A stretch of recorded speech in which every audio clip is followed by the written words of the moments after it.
story. First of all, thank you for doing this. Tell us a little bit about yourself first. You got a job with the Bulls. It's pretty awesome. Yes, I have been here.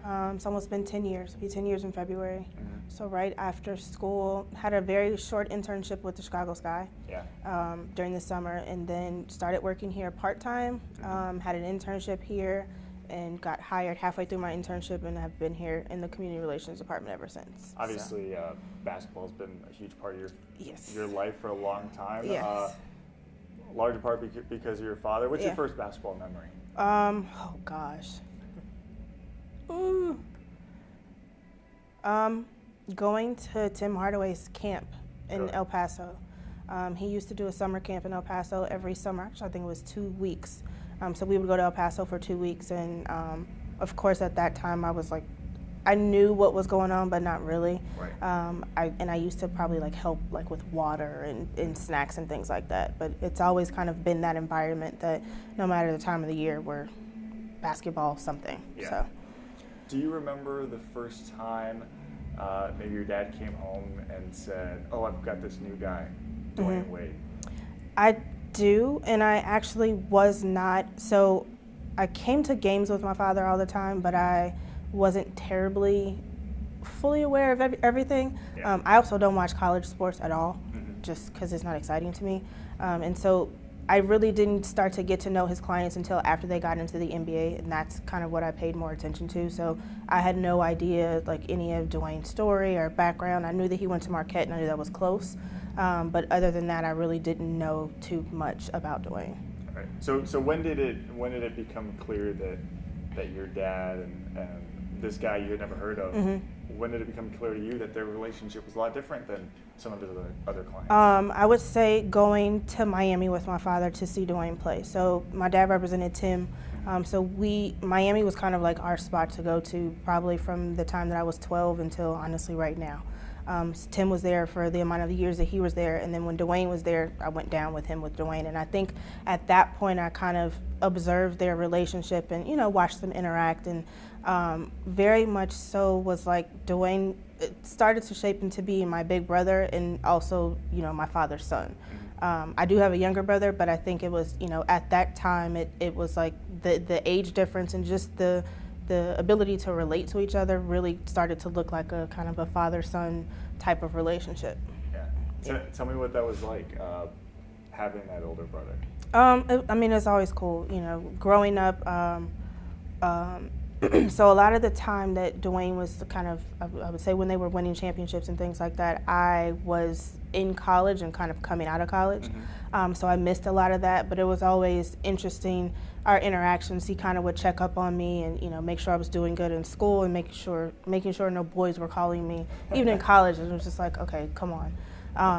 Even like once I turned 21, if he used to have a weekend here during the summer that, it was a charity weekend, but, we would go out and we'd bowling and things like that. And it was always, what's in your cup? Like, what are you drinking? That better be water, that type of situation. And I don't have an older sibling, so it was funny, but I understood, it was kind of, I'm looking out for her. We're, I think, 7 years apart, or no, we're not 7 years apart, like 4 years apart. And at the time, it's interesting. For a long time, I thought Dwyane was so much older than me. Yeah. I think in the past 4 years or so, I've really realized, we're almost like the same age. So it's been great. If you can, is there a story, a favorite story between you and your dad that between your dad and Wade, that you really hold near and dear to your heart? Just seeing that so this actually, I was not there for it because I was in school, but my father riding on the bus with them when they won the championship, I think it was the first championship actually, riding on the bus through the championship tour in Miami, I've never seen my father happier. He always, smiled and we have a joke that we all have squinty eyes every time we laugh or smile, and he always smiles and I don't, because I don't like for my eyes to be squinty. But the photos from him and just the footage that I saw from him and both Dwyane, just my father could not have been happier and more proud to have that experience with Dwyane and just really celebrate. Dwyane winning the championship was almost like my father winning the championship, and actually a few years later Dwyane got my father one of the rings, from the championship, and it was a Christmas gift that he opened on Christmas with our family. Obviously, Dwyane was in Miami, but it was so interesting. It was so fun to see him open it and kind of put it on, because he had no idea, but all of us knew what it was, and so it was cool. You mentioned Dwyane will text you and see what's going on. I have a sister. When my sister is older sister, when she's peeking into my personal life, I think she's kind of annoying. Do you tell him the same things, like, hey, butt out? Yeah. Oh, me and him have conversations just like I'll have conversations with, my older cousins or different things like that. It's like, it's not your business. Like, I appreciate it, but this is, I got it. I'm older now. Like, I think just a lot of the guys, and we refer to my father's clients as the guys, like just always been that way. A lot of them still look at me and don't realize that I'm 32 now. I think that they still think that I'm 16, 17, and that they have to look out for me. Udonis is the exact same way, and probably, when UD and Dwyane get together and see me in an outing or at a bar or whatever the case is, it's always like, what are you doing? Why are you here? You need to go home, like that type of thing. So it's funny. I take it with a grain of salt, because I know that it means that they really care. You've got a lot of big brothers. Yes, I do. When your father passed away, Dwyane Wade wrote this beautiful message on Instagram, and at the end of it, he said, love your son, Dwyane Wade.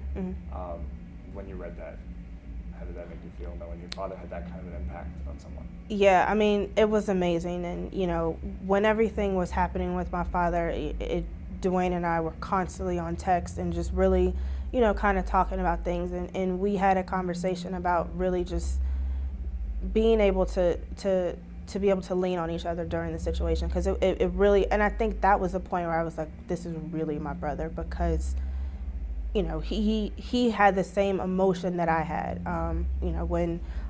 When everything started happening, he had that emotion, and it was just, we need to be able to talk to each other about this.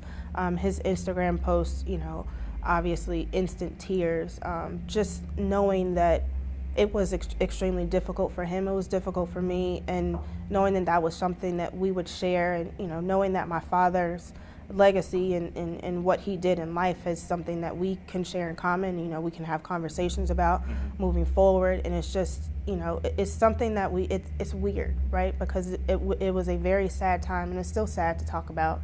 And we're coming up, next Sunday will be a year since he passed away. So it's still very difficult, but it's also very fun to be able to share the memories with Dwyane. And he has a ton, on his end that I wasn't there for, and I have a ton on my end that he wasn't there for. So being able to have those conversations, it almost feels like we're keeping him alive, within us. Yeah, there's a story of how, I think it was Pat Riley who said it, or maybe it might not have had, but at your father's funeral, because obviously Dwyane left the Heat. And so it was at your father's funeral where this whole Miami Heat reunion started to take place. Yeah. Did you see that? Did you see that moment where Riley and I Wade? didn't. But immediately after it happened, I think I spoke to Lisa about it, and I, it 100% was my father being able to bring them together, and it's such a cool thing to think about that, obviously, Dwyane left Miami for the reasons that he left, but knowing that I think all of us wanted him to be back there, and I think he wanted to be back there, and it just, don't like to think about the fact that my father's not here for it, because I do feel like he's here, and I do feel like, he is so excited that he's back in Miami, because I feel like everyone felt like that's where he was supposed to be. Yeah. So knowing that interaction happened there is really special. Now you get to have interactions with Wade now. I've interviewed him before, and he told me how during this whole jersey swap thing, it was important to him the last time he was in Chicago, where he actually gave you one of the jerseys. Were you surprised by that? And what did the message say? I was. I thought it was a very sweet gesture, just because the games that he's played in other cities, he's given them to other players on opposing teams. So I kind of was like, why? I mean, I understood why he wanted to give it to me, but it was very special and very sweet, and just, was another kind of reminder of the type of person that Dwyane is. Dwyane is selfless and really, extremely supportive, and family is very important to him, and I know that he 100% looks at, our family as family. There is no difference at this point. So it was very special. Oh, end on this. When you see Dwyane Wade now as an adult, going through all the years with your dad, do you see anything that reminds you? Absolutely, absolutely. There's just, I think Dwyane's positivity, I think, is something that my father was very, very positive. And, you know, in this business, it's so hard to be positive all the time just because there's a lot of things going on. Things don't necessarily go your way. But Dwyane has a tremendous outlook on everything. You know, if things are going bad in everyone else's eyes, he's always able to kind of twist it and say, yes, this is going this way, but, you know, this has allowed X to happen, or this has allowed YZ to happen. And so I think, you know, his positivity, his just, Dwyane has a presence, and I feel like my father had that same presence, and I think it's kind of, you know, manifesting itself in Dwyane. So it's cool to see. Now working with the Bulls. Are you excited to see him tonight? I am. You gonna call him old? I call him old all the time. Okay. That's our kind of running joke, just because I did think that he was like 10 years older than me for the longest time. And so, yeah, I tease him all the time about, you know, if he's out because he needs rest, I'm like, oh, are your knees messed up? Like, what's going on? I know, you know, you're old now. So, yes, that's a running joke with us, for sure.